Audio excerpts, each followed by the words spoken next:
I want to welcome all of you. It's so good to see so many friends, patients, colleagues, collaborators for Strang.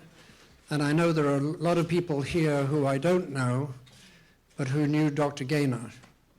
So you're very welcome here. Just a word about Strang. Strang was opened about 80 years ago by Eleanor Roosevelt and was the first cancer screening and early detection center, as far as we know, in the world, and was instrumental in developing the Pap test with Dr. Papanicolaou. That's why it's called the Pap test, because nobody could pronounce his name. And that was in the 30s, in the 1940s or 50s. And in fact, our founder, Dr. Elise Strang Lesperance, received the first Lasker Prize in medicine, which is the highest award in the United States in the field of medicine in the 1950s. If you can't read it on the screen, our mission is to promote cure by early detection and research to prevent cancer. That's really all I'm going to say about Strang at the present moment. I'm going to talk about Dr. Mitchell Gaynor. As you all know, Dr. Gaynor was our invited speaker tonight, and we were all looking forward to his talk following the publication of his new book, which I had the pleasure of seeing him and meeting with him in May when he presented his book at a meeting here in New York.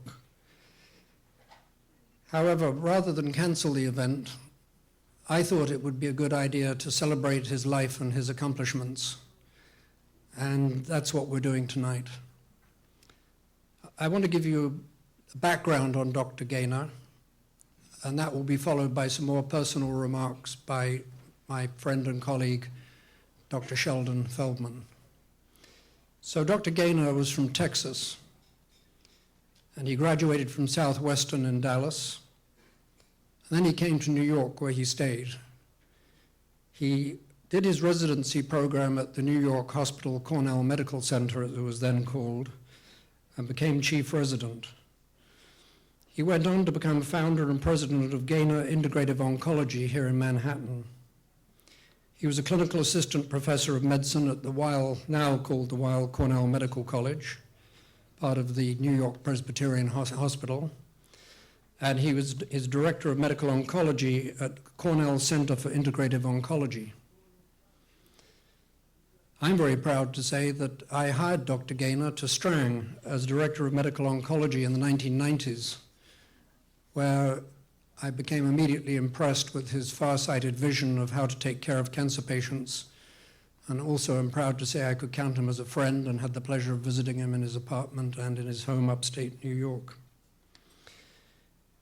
A seminal moment in Dr. Gaynor's training was a postgraduate fellowship at the Rockefeller University in 1987. The research being done with which he was involved was called nutrient-gene interactions. So to translate to those of you who are not medical, that is the interaction between the genes in our body and the food we eat. When Dr. Gaynor went on to reaffirm that very famous quotation, "We really are what we eat." I think he was influenced very early on by his mother's death from breast cancer when he was age 9. And I quote him, he said that he saw from his mother how people could have equanimity and inner peace in the presence of significant suffering and illness. And I have to believe that was an instrumental part of where he ended up in terms of his medical approach to cancer. Dr. Gaynor distinguished between curing the patient, that is fixing a physical problem, such as cancer, and he was the first to use state-of-the-art cancer treatment, cancer chemotherapy, where needed. He did not hold back on conventional Western medical oncology. But he was very interested in the process of healing as well, which we tend to perhaps not separately consider like we should. And he defined that as a complementary union of mind, body, and spirit.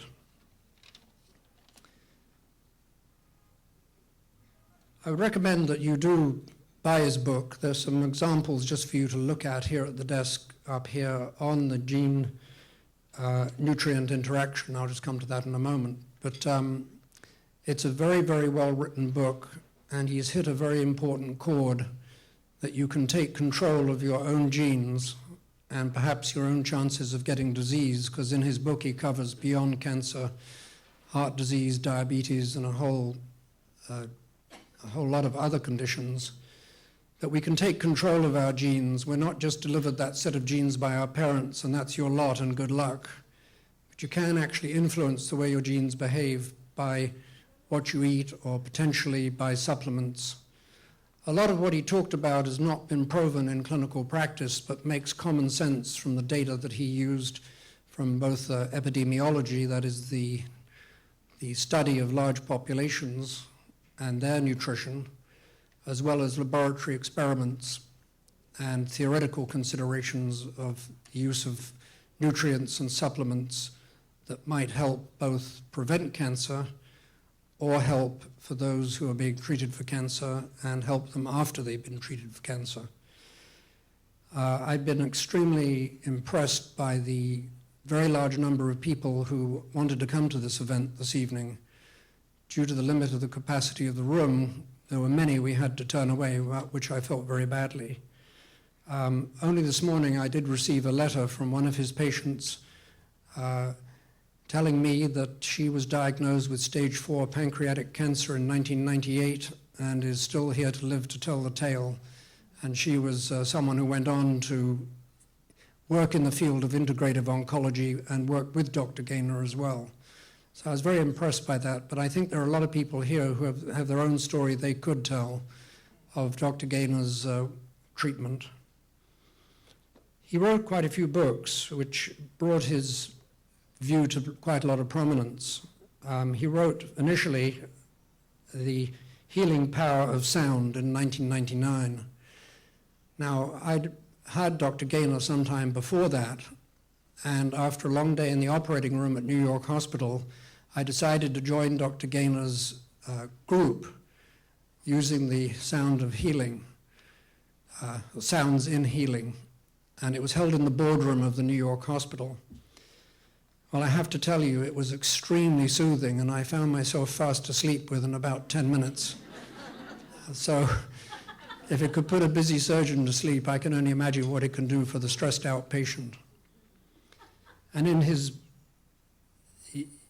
I don't know if he mentions in his book, but he came to this through a patient he was treating who was a monk, and the monk that he was treating and helping with meditation introduced him to the healing bowls, the sound from these Tibetan bowls. And that book is a very interesting book to read. And I became firmly convinced it has a powerful effect. He went on to write a book called Dr. Gaynor's Cancer Prevention Program, also in 1999, and The Healing Essence in 2000, and Nurture,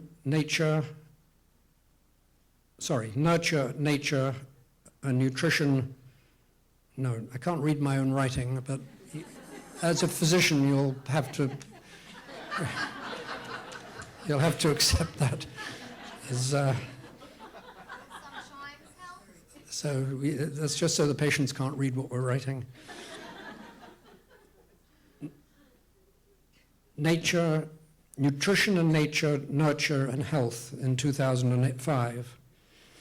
And this most recent book, The Gene Therapy Plan, it's called, which you'll see here, was published this year.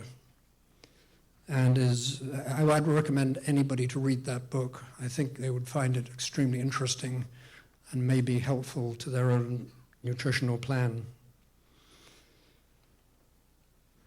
So, Dr. Gaynor was a very compassionate physician. I saw this firsthand while he was working with us at Strang. It was such a pleasure to have him there. He was always such a professional and always took amazingly good care of his patients. He had a very large following, and I know his memory will live on. And I'm pleased you're all here to hear about his life and his work. That's all I'm going to say. I'm going to keep it short. But I'm going to ask Dr. Sheldon Feldman to come up. Dr. Feldman, when I departed Cornell New York Hospital, was chief of the breast service at Beth Israel Hospital, now part of the Mount Sinai Health System. Much to my consternation, I'd no sooner arrived than he left, and he became chief of the breast service, an offer he couldn't refuse, the chief of the breast service at Columbia and the New York Presbyterian Hospital. So Dr. Feldman has been a good friend to me, and I know he was a good friend to Mitchell Gaynor, so we look forward to hearing what you have to say. Thank you, Michael.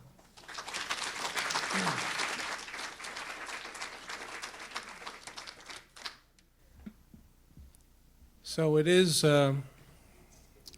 wonderful and surreal to be here in a room with this group, all of whom have such special relationships with Dr. Gaynor. You know, I spoke at a wonderful event 6 months ago at ABC Carpeting when his book was being launched, and it was really a wonderful evening to celebrate this new book and his accomplishments. And in my wildest dreams, I could never imagine that 6 months later we'd be coming together to celebrate his life. So this image, to me, by the Surrealist Magritte, in many ways really captures Mitch. You know, he was a visionary. I mean, he sees the egg, but he paints the bird that it will become. Always forward-thinking, always compassionate, brilliant, compassionate, and almost always right. He really saw what was coming, and he refused to sort of accept what was now. I first had the pleasure of meeting actually Mitch and Dr. Osborn in 1992 when I was in private practice in the Hudson Valley and was planning to start a breast center. And I came to what I thought was the best model possible for that, which was the Strang Clinic in Cornell. And I remember it was a great visit. The administrators came, and we had a wonderful day. And I remember meeting Mitch, talking with him, and it became clear that it really wasn't just about the right surgery and the right chemotherapy and the right radiation, that he really had a holistic view of taking care of patients, and it really, I thought, was amazing. And then over the years, you know, Mitch and I became friends. I think one huge bond we had was that I lost my sister, who was diagnosed with breast cancer at age 35, and he had lost his mother when he was a boy to breast cancer. And I think we both shared a sense of having experienced what our loved ones had gone through and not always necessarily receiving a comprehensive approach to their illness. So that was really a bond that we had from early on. And then over the years, you know, a great interest of mine is I was living up in the Hudson Valley and he was up in Columbia County related to environmental factors in breast cancer. And I was involved in some research at that, and Mitch was as well. And, you know, beginning to look at, well, why does this really happen? I mean, the most beautiful area in New York, perhaps, or in the country, the Hudson Valley, has pockets of cancer that are really extraordinary. And so agricultural, Hudson River, PCBs, I mean, it's not finalized, but clearly, you know, Mitch was really looking in great depth at environment and factors that contributed to cancer. And that was a shared interest. When I came back to New York City to initially work at Beth Israel, Mitch and I really interacted a lot, and we shared patients frequently, and it was always a pleasure. And the patients who seemed to gravitate to him and somewhat to me, many of whom may be in this room, were those who were not necessarily accepting the traditional recommendation or the usual path. You know, they were looking for a way of integrating traditional medicine with non-traditional approaches, whether it was nutrition, whether it was mind-body approaches. And with Mitch, of course, there were other modalities. It was music, energy healing. It was phenomenal. And what struck me over the years with Mitch was that his ability to have patients who really were completely rejecting traditional approaches to their cancer with potential dire consequences, that he was able to gently steer them back on course by supporting them really with love, hope, and compassion, and a lot of supplements, you know, towards saying that you don't have to pick and choose. You really don't have to go my way or the highway. You can blend the best of both worlds. And that really was enormously successful for many, many patients. As a matter of fact, it really led to most recent involvement with Mitch and I being on the board of an amazing organization called You Can Thrive. And the founder, Luana, is here tonight. But really what this organization is about is being able to provide advocacy, support, nutrition, complementary modalities for women who can really then blend the best of both worlds. And we've had tremendous success at being able to have patients who were rejecting traditional approaches come back into the fold and accept traditional treatment and to be cured. One of Mitch's dreams and visions, which I hope can be realized someday, was actually to have a mobile van that would provide this kind of advocacy and support services for patients who are going through cancer diagnosis. So Mitch was a visionary, really an amazing human being, brilliant, and I know, like everyone else in this room, he's deeply missed.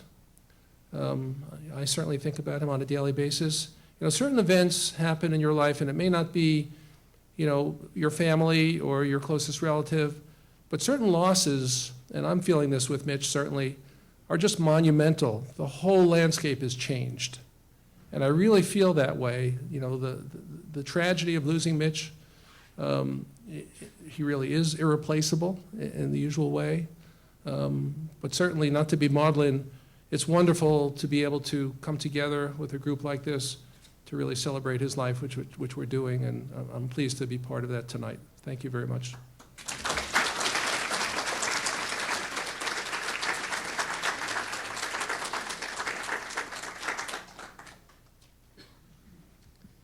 It's my pleasure to introduce Mel Barish, who is an officer of Strang and member of the Board of Trustees, and whom, before we do any more, I'd like to express my personal thanks and that of on behalf of the Board of Trustees for putting this event together so beautifully tonight.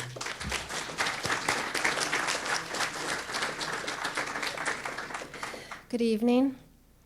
In 2009, Michael Osborn and I shared a vision to protect Strang's legacy and to secure Strang's future.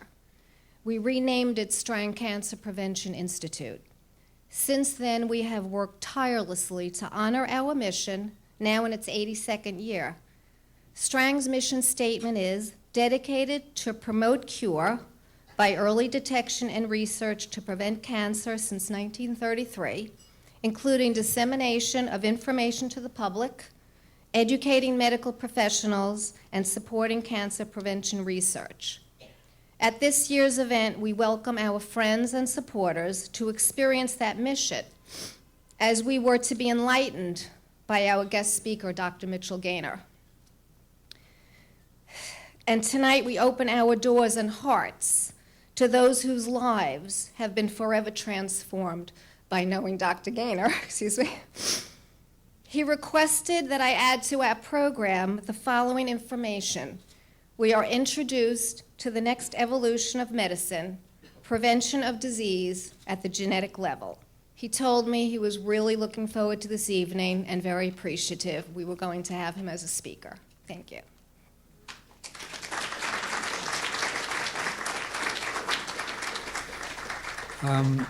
That really concludes the program.